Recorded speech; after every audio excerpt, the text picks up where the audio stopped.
বন্ধুরা, আজকে আবার চলে এলাম তোমাদের সাথে একটু অন্যরকম গল্প করতে। তো আজকে একটু ঠান্ডা লেগেছে আমার, যদিও মানে গলায় একটু কাশি হচ্ছে,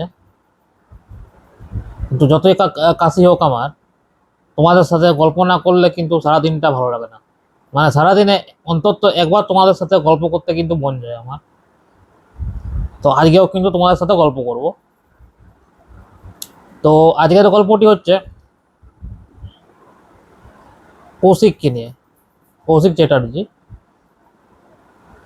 ওর ভাগ্য কিভাবে বদলে যায় সেটা কেউ স্বপ্নেও ভাবতে পারেনি, এমন কেউ নিজেও ভাবতে পারেনি। তবে হ্যাঁ, ও পাল্টানোর চেষ্টা করেছিল। ও কিন্তু নিজের ভাগ্য নিজে পাল্টানোর চেষ্টা করেছিল, তো তাতে কিন্তু সফলও হয়েছিল। তো চলো আজকের গল্পটি শুরু করা যাক। বকুলতলা বকুলতলা গ্রাম। গ্রামটি বেশ বড়, অন্যান্য গ্রামের তুলনায় বেশ বড় গ্রামটি। গ্রামে নদী আছে, জঙ্গল আছে, সে এক মনোরম করা দৃশ্য। তো সেখানে কৌশিক বলে একটা ছেলে থাকতো। ছেলেটির বয়স ওই 14 থেকে 15, মানে মাধ্যমিক দেওয়ার কাছাকাছি আর কি। তো ছেলেটির কিন্তু পড়াশোনায় খুব ভালো ছিল। তো পড়াশোনা ভালো ছিল, কিন্তু কিছু সমস্যার জন্য ওকে বাবার হেল্পও করতে হতো। কিন্তু ওর বাবার হেল্প করার সঙ্গে সঙ্গে ও পড়াশোনাও করতো। ওর বাবা মোড়ে একটি চায়ের দোকান ছিল, আর ওর মা অন্যান্য বাড়িতে রান্না করতেন। তো অবস্থা মানে কি বলবো, লোয়ার মিডিল ক্লাস বলতে গেলে। মানে খুব একটা যে ভালো ছিল তা নয়, কিন্তু তার সত্ত্বেও কৌশিক কিন্তু ও চেষ্টা করে যায় যে আমি একদিন মা বাবাকে এই অবস্থার থেকে বের করবই। তো সেটা কিন্তু কৌশিকের মা বাবা, তার ছেলের উপর কিন্তু প্রচণ্ড বিশ্বাস ছিল। গ্রামে ওর অনেক বন্ধু ছিল, কিন্তু কিছু কিছু বন্ধু কিন্তু ওকে ওর অবস্থার জন্য টোন করতো, যে ভাই তোর দ্বারা হবে না, তুই এত বড় স্বপ্ন দেখছিস কেন, যতটা চাঁদো ততটা স্বপ্ন দেখ। কিন্তু ও কিন্তু ঘুরে কোনো রিপ্লাই দিত না, ও কিন্তু রাগ করতো না, ও সেটাকে ইগনোর করে চলে আসতো। কিন্তু ওরই বন্ধু ছিল, এমন নয় যে ওর শত্রু ছিল ওরা, ওর বন্ধু ছিল। কিন্তু সবাই তো আর একরকম হবে না, এক গাদা বন্ধু থাকলে দুইজন কিছু থাকে ওরকম। ও কিন্তু ওটা পড়া করতো না অতটা। আর গ্রামের কিছু মানুষও বলতো যে, ওর বাবাকেই বলতো আর কি, যে হ্যাঁ রে নরেন, তোর ছেলে তো খুব বড় বড় স্বপ্ন দিচ্ছে, তো সামলাতে পারবি তো। তোর বাবা কিন্তু কিছু কিছু কথা বলতো না, বলতো দেখা যাক কি হয়, মানে হেসে চুপ করে যেত। মানে বলতে পারতো, কিন্তু বললে জিনিসটা কথাটা বাড়ানো হবে। এমনকি ওর মাকেও শুনতে হতো কথা। কিছু কিছু লোক বলতো, সবাই নয় যদিও বা। কিন্তু ওর মা বাবা কিন্তু জানতো আমার ছেলে কিছু করে দেখাবে। ও শুধু পড়াশোনায় ভালো ছিল তা নয়, ওর মধ্যে অন্যান্য স্কিলও ছিল। সে সব কিছু জিনিসকে ঠিক মতো ভাবে কাজ করতে পারতো আর কি। মানে সে এখনকার টাইমে বলে না, এডুকেশনের সাথে স্কিলও থাকা দরকার, এক্সপিরিয়েন্সও থাকা দরকার। ওকে দেখে সেরকমই মনে হয়, যেন মানে দেখে এমন মানে প্রত্যেকটা কাজ যেভাবে করেও দেখে মনে হয় খুব স্কিলড আর এক্সপিরিয়েন্স। তো ও মাধ্যমিক দেওয়ার পর শহরে চলে যায়। ওখানে কলকাতায় স্কুলে ভর্তি হয়, নিজে যায়। তারপর ইঞ্জিনিয়ারিং এর সূত্রে পড়তে যায়। ওখানে ইঞ্জিনিয়ারিং পড়ে কলকাতার একটি মেসে থেকে। সেখানে আরো ছেলেরা থাকতো, 3-4 জনের সাথে ওরা রুম শেয়ার করে ওখানে ইঞ্জিনিয়ারিং পড়ছে। তো অনেকদিন কিন্তু হয়ে গেল, ওর মা বাবারও ফোনে খবর নেই। মানে ওর মা বাবার কাছে ফোন ছিল না আর কি। আর পাশের বাড়ির ফোন ছিল, কিন্তু মাঝে মাঝে ইয়ে করতো আর কি, মানে বিরক্তি বোধ করতো যখনই ডাকতো, ছেলেকে ডাকো তখন বিরক্ত হয়ে ডাকতো। তো সেটা কিন্তু জানতো। কৌশিক। তো ও ভাবলো যে এখন বিরক্ত করে লাভ নেই, না শুধু শুধু মা বাবাকে অপদস্থে ফেলা, যদি ফোন করে আমি, তো আমি ঠিক সময় যাব, তখন সবাইকে চমকে দেবো। তো মোটামুটি অনেক দিন পর সেখানে একটি মানে কনভয়ের মতো গাড়ি এলো, বড় বড়, যেন কোনো সেলিব্রিটি এসছে ভাবলো, গ্রামে ঢুকলো। তো কয়েকটা গাড়ি ছিল বড় বড়, মানে দেখে বোঝা যাচ্ছে যে কোনো সাধারণ মানুষ নয়, কোনো বড় সেলিব্রিটি বলতে গেলে,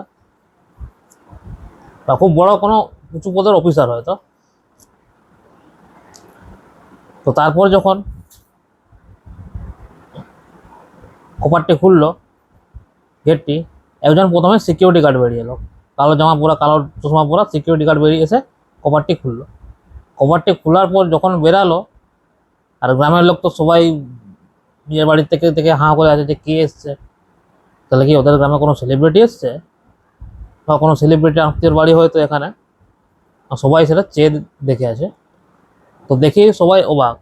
ও কিন্তু আর কেউ ছিল না, ও ছিল কৌশিক, যে মাধ্যমিকের পর শহরে চলে যায় নিজের স্বপ্ন পূরণ করতে। তো কৌশিককে দেখে তো সবাই মানে ভেবা চাকা খেয়ে গেল যে এই কৌশিক সেই কৌশিক। কিন্তু ও গ্রামের সবাইকার সাথে, এমনকি যারা ওকে নিয়ে ফোন কেটেছিল, মানে ইনডাইরেক্টলি অপমানও করেছিল, তার সাথে ও কিন্তু ভালোভাবে কথা বলে, মানে এমনটা নয় যে এসে এসে বদলা নেবে, এরকমটা সে কিন্তু করেনি। ও কিন্তু সবাইকার সাথে ভালো ব্যবহার করলো, বলে কাকু কেমন আছো, জেঠা জেঠি কেমন আছো, গ্রামের আরও যারা আর কি। তারপর বন্ধুরাও এলো দেখতে, বন্ধুদের সাথেও হাত মিলালো, গলা মিলালো, অনেকদিন পর দেখা হলো। এমনকি তারাও ছিল যারা এক সময় তাকে নিয়ে টোন করতো, অপমান করতো, সবাই কিন্তু ছিল। তো সেটা দেখে কিন্তু সবাই চমকে গেল।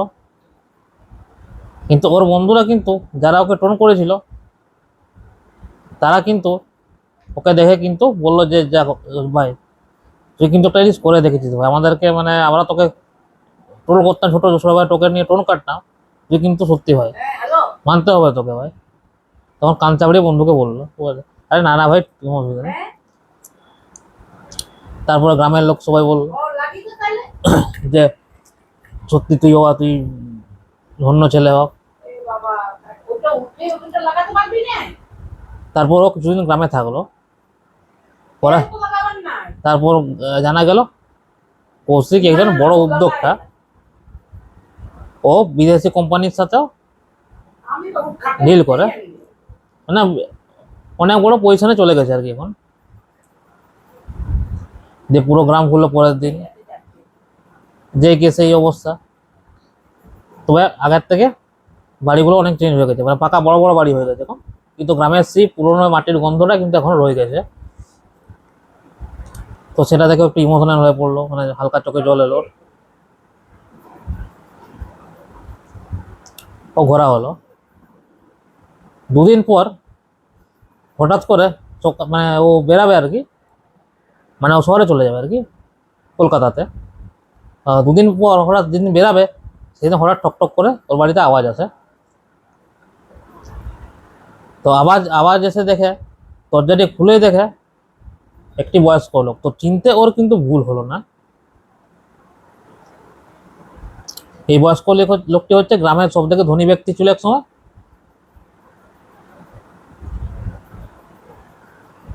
নিমাই বাবু। নিমাই বাবু এক সময় গ্রামের ধনী ব্যক্তি ছিলেন, মানে সব থেকে বড় বিজনেসম্যান ছিলেন গ্রামের মধ্যে। তো বললো যে বাবা কিছু মনে করো না, আমি তোমার কাছে একটু সাহায্য চাইতে এসেছি। তো বললো হ্যাঁ কাকু বলুন, কি সাহায্য দরকার বলুন। তো বললো বাবা আমার বিজনেসে প্রচণ্ড লস হয়েছে, তো বাবা আমাকে কিছু টাকা ধার দিতে পারবে, আমি তোমাকে পরে শোধ করে দেবো।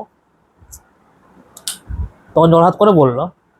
তো তখন আচ্ছা আরে কাকু জোড়হাত করছেন কেন, আমি দিয়ে দেবো। কিন্তু ও মনে মনে চিন্তা করলো কৌশিক, যে এটা এটা কিন্তু সেই নিমাই কাকা নয়, যে নিমাই কাকার কাছে একদিন সাহায্য চাইতে গেছিল কাজের জন্য। ওই নিমাই কাকাই কিন্তু একদিন একে অপমান করে তাড়িয়ে দিয়েছিল। তো ও কিন্তু চাইলে সেই অপমানের বদলাটা নিতে পারতো, কিন্তু দেখলো না। প্রথম কথা, উনি আমার থেকে অনেক সিনিয়র, বাবার বয়সী। দ্বিতীয় কথা হচ্ছে, উনি যে কাজটা করেছিলেন আমিও যদি সেই সেম কাজটা করি, তাহলে দুজনকার মধ্যে ডিফারেন্সটা কোথায় হলো? সেই তো আমিও উনি আর আমি তো তাহলে একই হয়ে গেলাম। তো বলো ঠিক আছে কাকু, চিন্তা করবেন না, আমি টাকা দিচ্ছি, আপনার যখন হোক আপনি ফেরত দেবেন, আস্তে ধীরে সুস্থে ফেরত দেবেন।